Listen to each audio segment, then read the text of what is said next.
बहुजन विकास आघाडी शिवसेनेत विलीन होण्याच्या चर्चांना पूर्णविराम मिळालाय। बवियाच्या विलीनीकरणाचा कोणताही प्रस्ताव नाही अशी शिवसेनेतल्या सूत्रांकडून माहिती मिळते आहे। त्यामुळे या विलीनीकरणाबाबत चर्चा सुरू असल्याची सध्या गेल्या काही तासांपासून राजकीय वर्तुळामध्ये ज्या चर्चा होत्या त्या चर्चांना आता पूर्णविराम मिळाला आहे।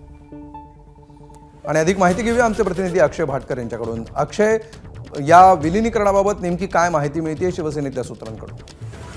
थोड्याच वेळापूर्वी आपली शिवसेनेच्या वरिष्ठ नेत्यांशी चर्चा झाली आणि त्यामध्ये त्यांनी ही माहिती दिलेली आहे की अशी कोणतीही चर्चा जी आहे ती झालेली नाही किंवा असा कोणताही प्रस्ताव जो आहे तो देखील आलेला नाही किंवा आपण देखील म्हणजे शिवसेनेकडून देखील प्रस्ताव जो आहे तो बवियाला देण्यात आलेला नव्हता। त्याच्यामुळे ठाण्याची जी ठाणे पालघर ही जी जागा आहे विधान परिषदेसाठी, तर त्या जागी शिवसेनेचाच उमेदवार त्या ठिकाणी असणार आहे। मग शिवसेनेच्या उमेदवारासंदर्भात देखील एक मोठी अपडेट आहे, ती म्हणजे रवींद्र फाटक ज्यांचं नाव या जागेसाठी चर्चेला होतं ते देखील म्हणजे रवींद्र फाटक देखील थोड्या वेळापूर्वीच एकनाथ शिंदे आणि श्रीकांत शिंदे यांना भेटून नंदनवनवरून निघालेले आहेत आणि त्या भेटी दरम्यान त्यांनी देखील ह्या सगळ्या मुद्द्यांवर चर्चा केली आणि जवळपास रवींद्र फाटक यांचं नाव देखील निश्चित झाल्याची शिवसेनेच्या वरिष्ठ सूत्रांनी माहिती दिलेली आहे।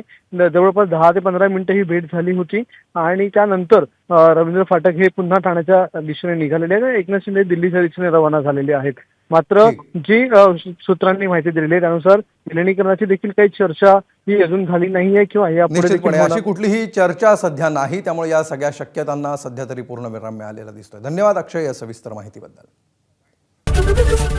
एबीपी माझा, उघडा डोळे बघा नीट।